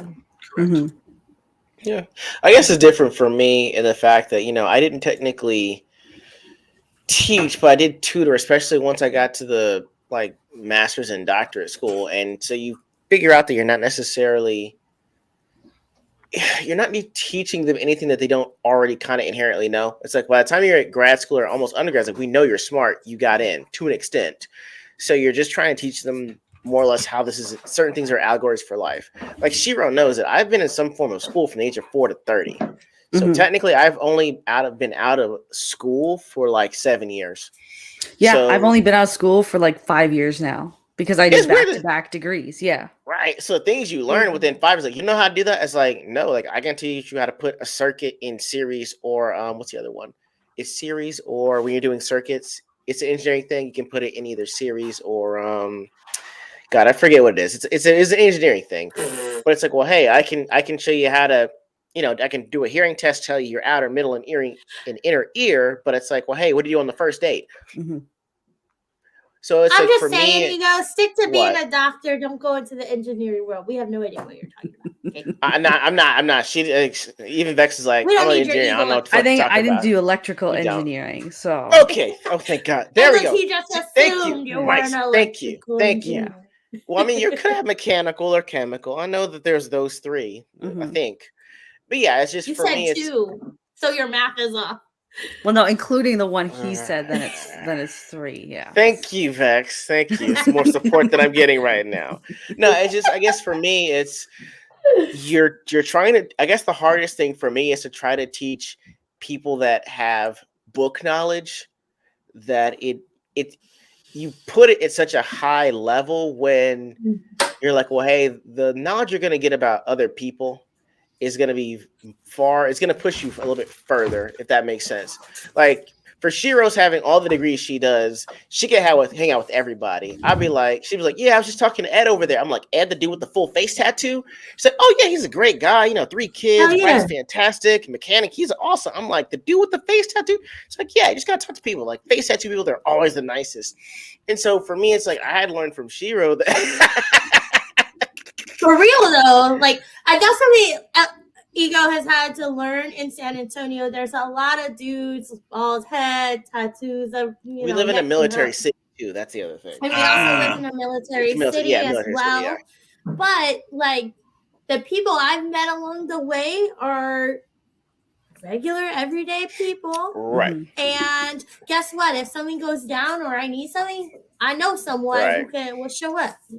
And that was the thing that I had to. Oh yeah, I mean that's the thing I had to figure out, and I actually had to. I had to let other people know it too. Is like, well, hey, it's unfortunate. It sucks. Like by the time you're at the doctorate level, you're not necessarily learning the material. You're learning the professor. Yeah. It's like, well, how do I'm like, yo, don't pay attention to what they're telling you. Like this professor, this is how they act. This is how they are. Mm-hmm. So this is what you're going to have to do to actually pass the class that has nothing to do with the teacher, but it's everything to do with like the professor that's teaching it. Like, are you sure? I'm like, yeah. You're like, I swear to God, like when you go do when we do our residency for a year, there was a rubric that I found out that our director had that she didn't tell anyone what the rubric was. So she's like, yo, the rubric's based on 1 to 5. So it's like, well, hey, how to do with interviewing the patients, doing the testing. They'll be like, okay, well, you've only been here 6 weeks, so I can give you like a 3. All right, that makes sense to me. It's like, well, hey, I'm not perfect at it, but I don't suck at it either. She's like, oh, a 3 is failing. Well, I'm like, what's passing? Well, it's a secret rubric. I'm like, what the fuck does that mean? So I had to learn over 9 and I had to do like what? I had to do a year. Over 12 months, I had to learn how to actually talk to my professor or talk to my mentor about how to grade me so that when it went back to my director, it showed that I was passing, even though we didn't know what that was. And honey, I've sold over $3 million worth of product for what I do, right? Yeah. When I graduated, she was like, you need to seriously step up your game if you're going to actually make it in this field. And I'm like, okay, It's interesting you say that because when I graduated from my degree and then I started to go into the teaching program at Cal State. I didn't do well there because I was very open and honest that I wanted to go into coaching. The person in charge of the credential program at Cal State was more interested in research. She did not like coaches. She thought that was a lazy way to do things. So she and I did not get along, and I had to learn that. Oh, I should have handled it this way. Mm-hmm. Yeah, that was the thing. I think when I actually had to speak to like the first year students, like the first thing I told them was like, yo, raise your hand if you've ever been in retail before. It's like 1/3 of the class. I'm like, okay, well, how many of you actually got to this profession and it was your actual major? Like 1/3 of the class. I'm like, hey, yo, all of you guys need to talk to people that are in retail, because those are the people you're really going to be dealing with for the rest of your life from here on out. It's retail will give you the best experience with just dealing with people in general. So I mean, while I don't have or the service industry, the service industry, Oh, Lord. definitely. I Yeah. literally, every Yeah. high school kid I get that says they're looking for a job, I say just get a job. Even parents, when they ask, make sure they work in service or retail just at some point, because it teaches you people skills that you will never gain elsewhere. You absolutely. Exactly. All right, let me do. I just want to go ahead. Which why I still have a job is to beyond me. So I got you. All right, so this is one thing that Copa brought up earlier, but he was saying, honest question: how do you deal with the difficult parents who have no interest in their child? You can't. You just have to. You have to do your best to do with the child in the system that working within the system. I was a substitute for a class pretty commonly, and I had a student. His name was Chase, and he would fall asleep in class constantly. Fall asleep in class. So he was held after school the previous day. So he was serving his detention on my day, and I had to wake him up multiple couple times, and I asked him, what is that dog doing? I know, right? What are they doing? Each other right now. They're hold on. Go ahead. It's going, guys. fine, honey. It's fine. So I asked him. So and I remember his, and I will never forget this student's name. His name is Chase, and I'm like, hey Chase, what's up? And he's like, oh, nothing. And I'm like, are you tired? What's up?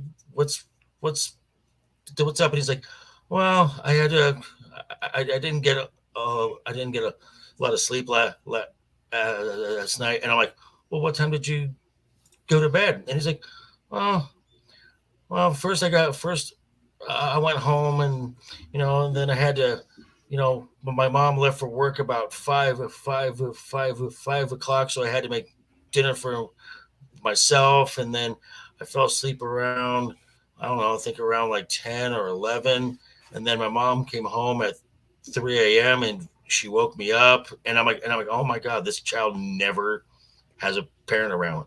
This child is raising him. This child is raising him himself, and so at that point, there's nothing I can do. And this it's just, and there's going to be students that just fall through the cracks. It's going to happen. I just deal with difficult parents the way I deal with nice parents. I'm honest with them. I tell them how it is. There's really nothing else you can do. At the end of the day, whether it's an easygoing parent or a hardgoing parent, they still have their own preconceived notions of who their kid is supposed to be, where their kid is supposed to be. So I can't change that at the end of the day, even if I can see that, I'm doing the best I can with what I'm given, or I can see that they're clearly succeeding compared to where they were a couple months ago. So and you can tell the moment the parent that walks in, what type of interaction you were gonna have. Okay. I greet everyone with a smile. So I think I've only had one difficult parent ever, and even then I don't think it was considered that difficult, because I'm just intentionally very friendly whenever I meet new people. So I feel the attitude you bring to the table changes a lot of the interaction as well. Like if you already can see that this is a negative person and you decide to reflect that, then your interaction is going to be worse. But if you just literally just kill him with kindness, it lessens the blow by 1,000,000 times. I agree with that. I mean, I've had some pretty difficult parents in the past. One most recently, it was between a divorced couple. So mom was the primary caregiver, it appeared to be. She brought them to practices. She brought them to tryouts, blah, blah, blah. And then all of a sudden, mid-season, dad texts me oddly. And I was like, hey, you need to get with mom. I don't know you. And it turned into this whole thing. But even when I finally had to have a conversation with him because I needed him to agree to bring his children to practice, because it wasn't just one, it was 2 kids. Oh boy. Yeah. Even when we had the conversation, it was like what you said. I kind of killed him with kindness. He was definitely a narcissist and like this. Oh, parents, no. D-bag, like he was volleyball parents. Volleyball parents, no, no way. Yeah.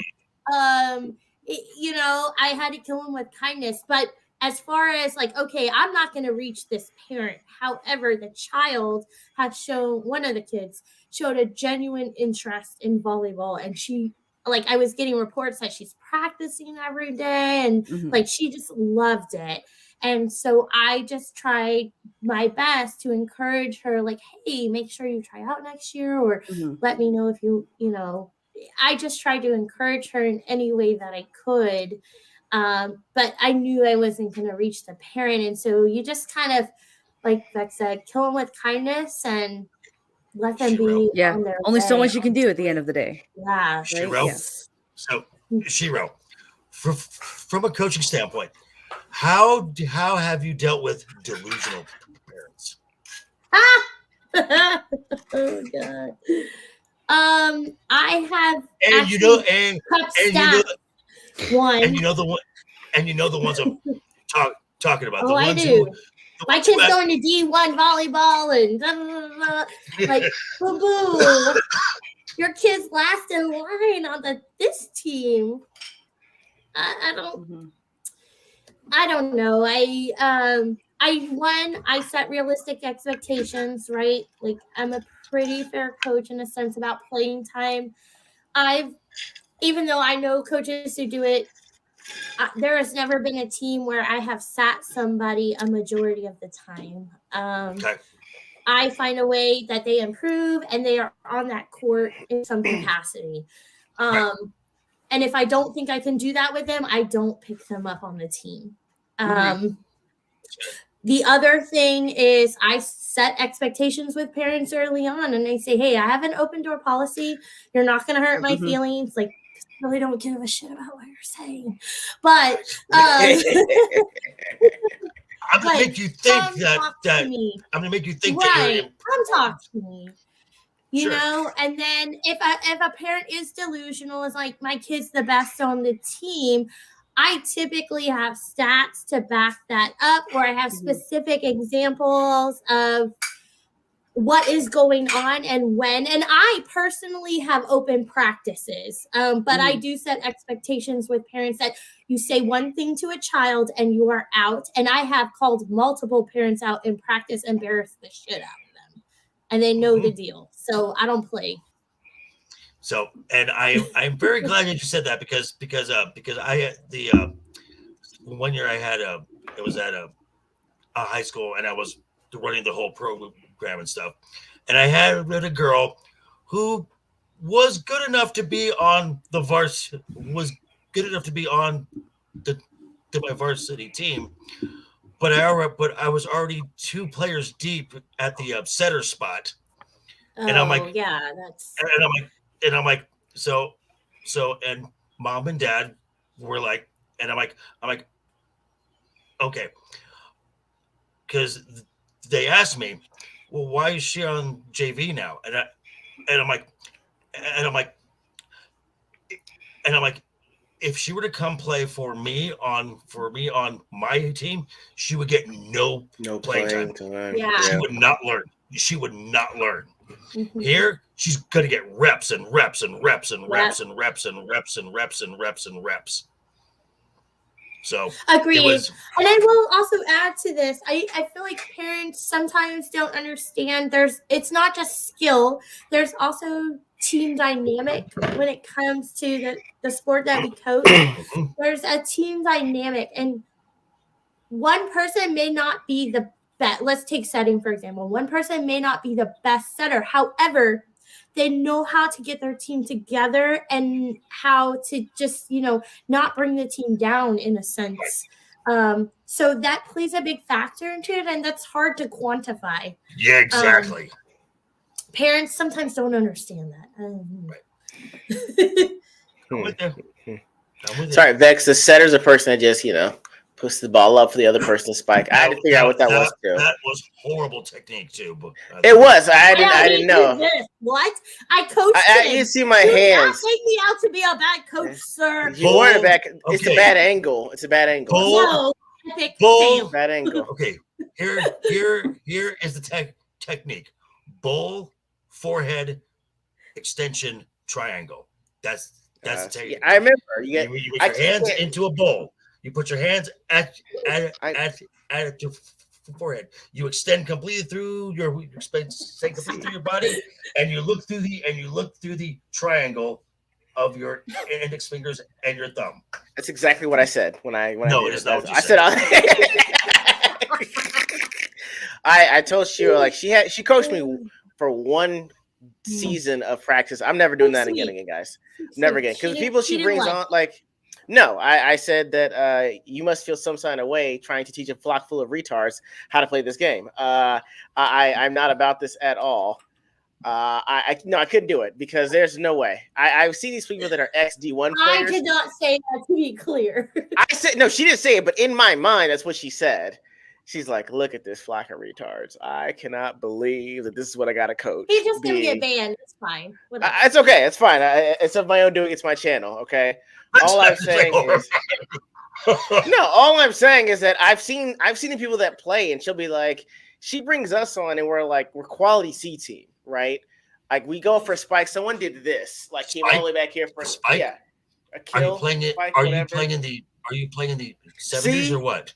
See, it's exactly. A hit, honey. A hit, whatever. I don't know. She came back. You're an outside hitter, not an outside spiker.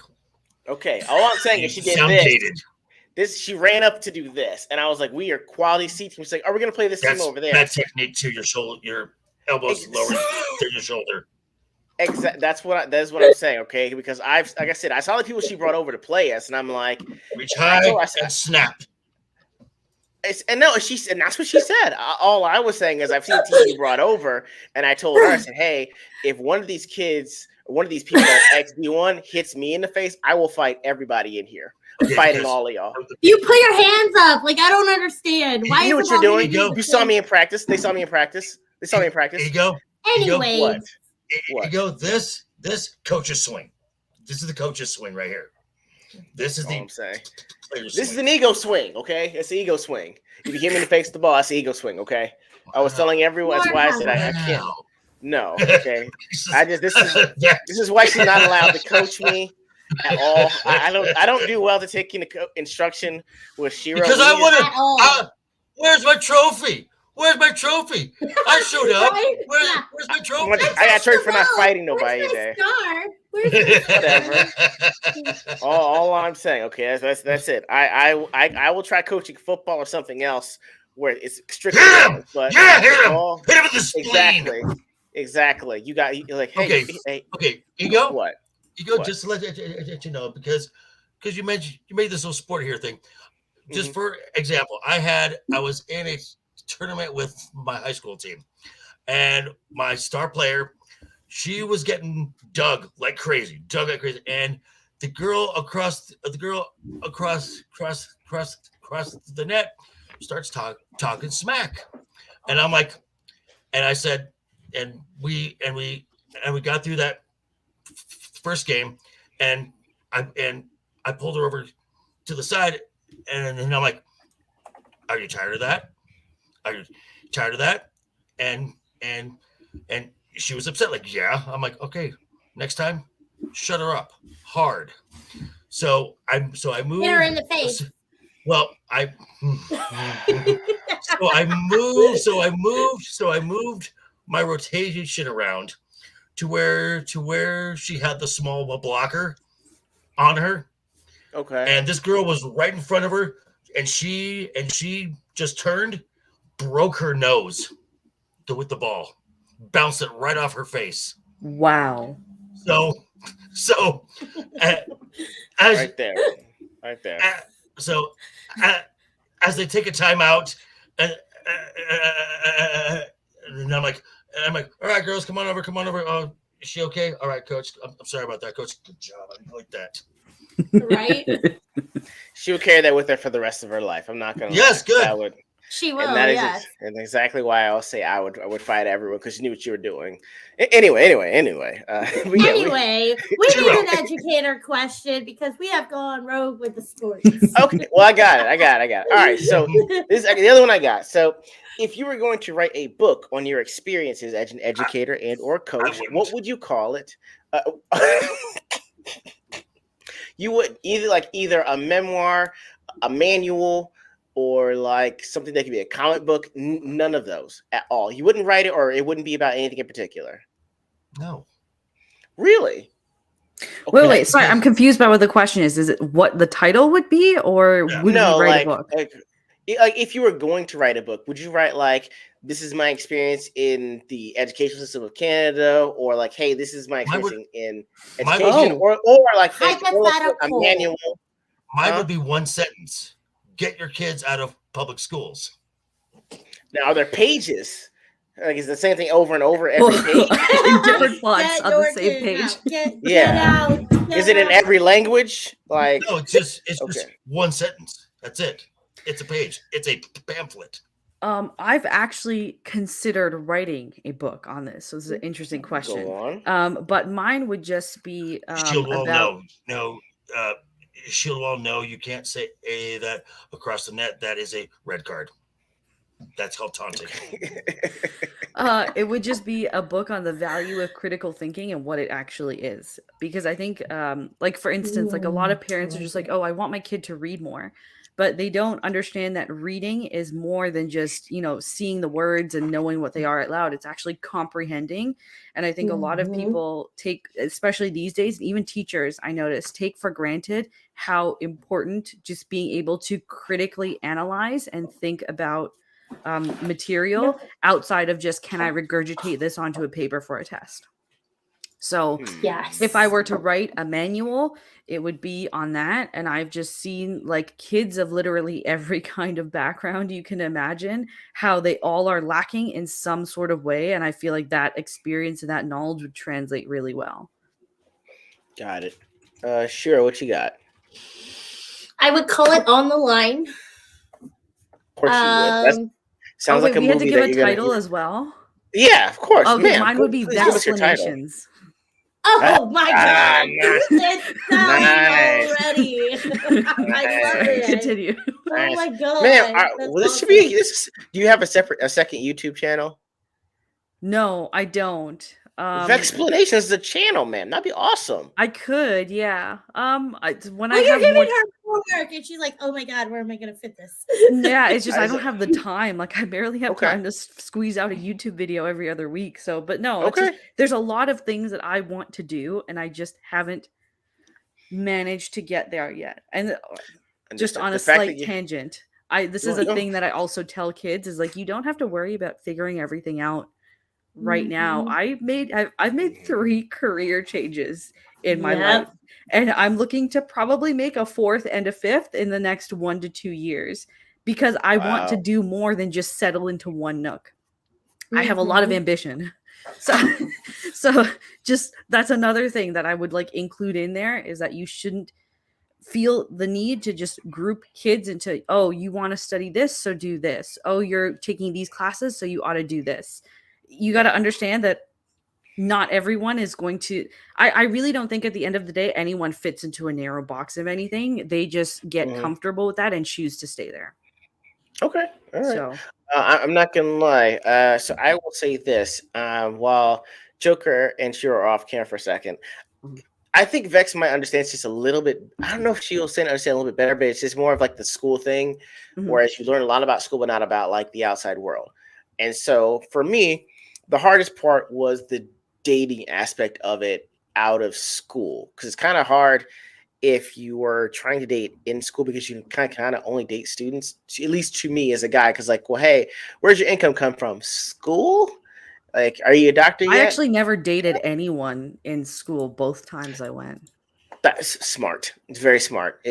But I got into the dating game really late. Like, I didn't have my first boyfriend and first date till I was 24. I was 25. Me too. Wow, Yeah. late bloomers. Yeah. Very, So very. I Yes. just, because my focus was always just like, I'm in school yes, there's a social aspect, but it's like I'm in school to learn, to get somewhere, and it's just all I see you're that not all in this. school to drink and have a good time. I did No, some of ma'am. that. No, she's not. All right. No, All right, so- absolutely not. No. Most All right, of my so- 20s were also spent in and out of ER rooms, so I also couldn't party a whole lot. Okay, so E.G.O., I took a moment to rethink my position there. Go on. Public schools still suck, and get your kids out. But a book, but the one of the few books that I've actually read, that the ones I started that I could not stop reading, was a book by Phil Jackson called Sacred Hoops, where he taught basketball through but it was more of a book on philosophy. Okay. So that would be using my sport of expertise, teach life lessons through that sport. Mm-hmm. Okay. And Go ahead. there was an entire chapter on explaining the triangle offense. Which I'm like, okay, this makes complete sense now. Makes absolute sense. Would you have a title for this book that you would write down? Reach high. Oh, I like that. As a hitter, you need to reach at your highest point. I remember that. That was what I was told. We did that. With one eye, it's kind of hard to reach high. I reach for how high I can, but Shiro. One eye does not keep your arm from reaching as high as possible. I am confused. It's the perception of how I can. I was gonna say the depth perception is probably really off. The depth perception's a little off there. I'm just saying, just a little bit. You have way too many allies today. You're a lefty. Yeah. Right side player. Side player. Yeah. Don't get said a lot. You don't get said a lot, but that's I kind of settle that. But Shiro, you said for yours, what would your title be on yours? It would be called On the Line. And when I say that, it's because it kind of encompasses a lot of things. On the line because you got to run because you're being disrespectful. On the line because you have a game on the line. On the line because this match leads to the next match. And on the line because you screwed. And on the line because you screwed up and you need to run shuttle lines now. Yeah. Yep. So I would call it that, and I don't know exactly what it would be about, but all those instances and how they affect you in a game or in life. You know what I mean? They teach you life lessons. So okay, I dig it. I guess mine probably would be more about you get a gold star. That's the follow. Exactly. Okay, gold star for you and you. That's the follow. You get a star. You get a star. Careful, he can't point because of the depth perception. Remember that.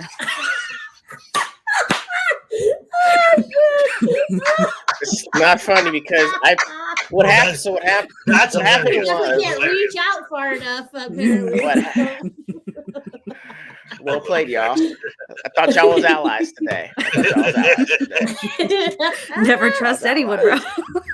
Y'all was allies. Just all right. So anyway, I was gonna say that mine would be more so for the person that goes through all the schooling without any real world experience. And they get out and expect everything to come to them as a result. Like, oh, well, hey, I graduated top of my class, or hey, I'm a doctor, or hey, I'm a this or I'm that. It's like, no one really gives a shit, buddy. It's like, so basically, the title of your book, book would be, what the fuck? Kind of. It's that motherfucker over there. It's like your gold star doesn't mean shit. Oh! Hey! Fuck your gold star. Okay, that's my new book. That's great. There you go. Not live, honestly. Yeah. Oh, sure, I love it. It's full of stuff. Okay. Guys, thank you so much for joining us for this stream. Vex, Joker's Voice, you guys have anything you have going on this week or next week that you want to plug? Ladies first. I'm everywhere, so just follow me on Twitter. I just say this on every stream now because, just follow me on Twitter at Vex Electronica. I usually announce everything there. And then on top of that, you can follow me on YouTube at Vex_Electronica. I usually put out things there as well where I'm going to be. All right. Honey, what you Shira, what you got? Stuff. No, first Friday we have the truly women's perspective. First Friday. Next Friday. Of Next Friday. Next Friday. Okay. So there's that. Put that on your calendar, Vex. Oh, it's already on there. Don't worry. I got it. And then we do this ordinary games thing every other week. 2 weeks. So every other week. So yeah, I show up. What you got? Oh God, Joker's Voice, what you got, sir? Well, this is going to be a slower week for me because on top of doing my Monday, Wednesday, and Friday videos, Monday last week's news now. The Wednesday will be a topic: what if Guardians of the Galaxy Volume 3 flops? Oh, I have interesting thoughts about that movie. In all honesty, As do I. Okay. And then Friday, I'm thinking of doing All Hail the New King, the dethroning of Disney as family entertainment, and All Hail the New King Universal. Wow. Okay. And then I will be on Legion Talk Monday and Friday starting at 5 p.m. Pacific, 8 p.m. Eastern. Monday we are in the world of the Westeros. This week it is season 3, episode 4, one of my favorite episodes of the entire series. Wow. And then Friday is Friday night's Royal Rumble, talking about the week in pop culture. And the reason I won't be on any other streams is because everyone's coming here to Las Vegas. Nice. So, That's this week, right? Yeah. That's gonna be awesome, dude. Plenty of photos and videos we need to see, bro. That's gonna be awesome, man. And there's gonna be some folks after the official gathering on the Wednesday. There's gonna be some folks coming to my bar for the after party because I will be behind the bar that night. So tips are not only accepted, they're mandatory. I don't blame you there, sir. Tip? Definitely mandatory. Always the tip. Gotcha. Minimum. What happens in Vegas stays in Vegas, right? Except the herpes. God damn. Y'all are awesome. Oh boy. Sure. I guess that's pretty much it. I think. Then you can find me on. You can find me at Twitter at @Los_Protege and here on YouTube at The Joker's Voice. All right, guys, you heard him. Guys, thank you so much for joining us on the Educator Stream. To everyone that was in the chat that posted their questions, thank you guys so much. This was very lively and hilarious and very eye-opening as well. We'll probably have to do at some point either a follow-up or something. But guys, thank you so much. We'll this was a lot of fun. I would love to do this again. Yeah. Thank you for having me. No, thank you guys for joining us. Their piece. You guys, it's no longer her anymore. That would be assuming gender. It's person peas now. Right. Oh my god. Anyway, guys, I'll check you guys later. Y'all have a good day. We'll check you guys later. Doodles.